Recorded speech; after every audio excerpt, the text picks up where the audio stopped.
guys, so I came across this TED Talk the other day by Bosler and Greene, outlining basically what constitutes effective practicing, how it physically builds up myelin sheath in your brain, all that good stuff. But a lot of it is just what you think it would be, being consistent, making your practice session worthwhile, practicing what you actually need to practice. Now, this is interesting and all, but it doesn't take into account the aspect of a reward, Sweet crunch of candy, glitter of shining gold. This is actually venturing into the realm of operant conditioning, or a method that employs rewards and punishments for behavior.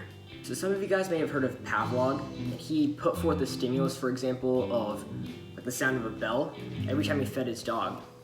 And after a few weeks of this conditioning, the dog would salivate at just the sound of the bell. This is called positive reinforcement. In behavioral psychology, reinforcement is something that will strengthen the occurrence of a behavior if it's associated with a stimulus. In the experiment I want to try, I'll investigate different practice styles, one with positive reinforcement and one with negative reinforcement, and I'll see which yields better results. So in both trials of the practice session that I'm going to do, I can only move on to the next measure of the piece that I'm playing if I play all of the measures before it with no mistakes, and accuracy, dynamics, phrasing, all of that. In the first piece, however, if I get a measure wrong, then I have to hit my head hard against the wall, which is an example of negative reinforcement. But in the second piece, if I get a measure correct, I get a reward, an example of positive reinforcement, which in our scenario will be a singular M&M. So I'm going to practice both pieces for exactly 10 minutes and see which one I can get farther in. Let's get into it. Well, I have printed off sheet music,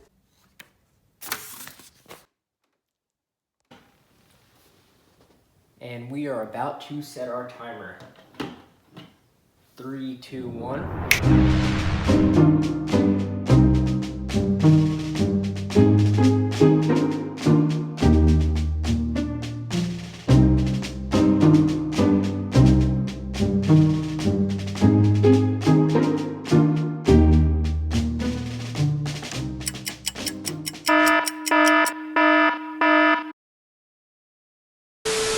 And here's how much of the first piece I could piece together.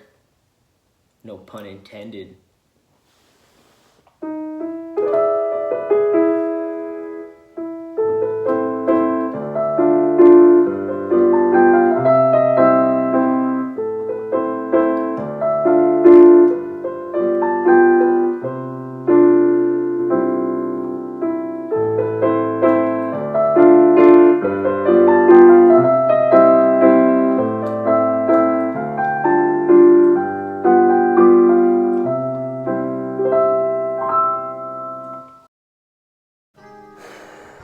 Well, that was an intense 10 minutes and marvelous performance.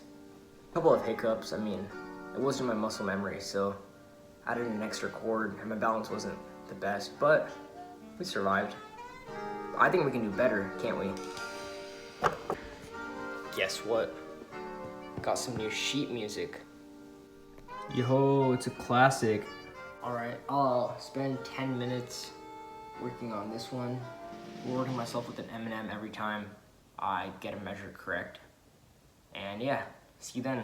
A few minutes later.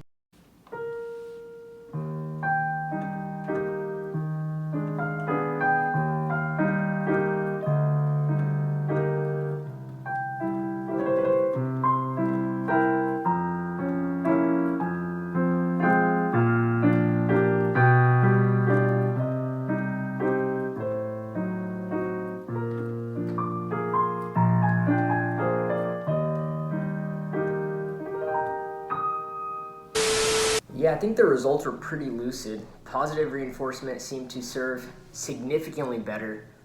A lot of that was probably from the enthusiasm from eating all these M&Ms, but I do believe that if people want to efficiently practice, they should set some realistic goals, whether it's just one measure, an entire page, whatever it is, just something that can be achieved. And if they take some sort of reward or prize, whether it be something monetary or just something that appeals to your gustatory sense, it'll be beneficial in the long term. And this concludes our study. If you like this kind of content, be sure to hit the like and subscribe button. It really helps. And I will see you later.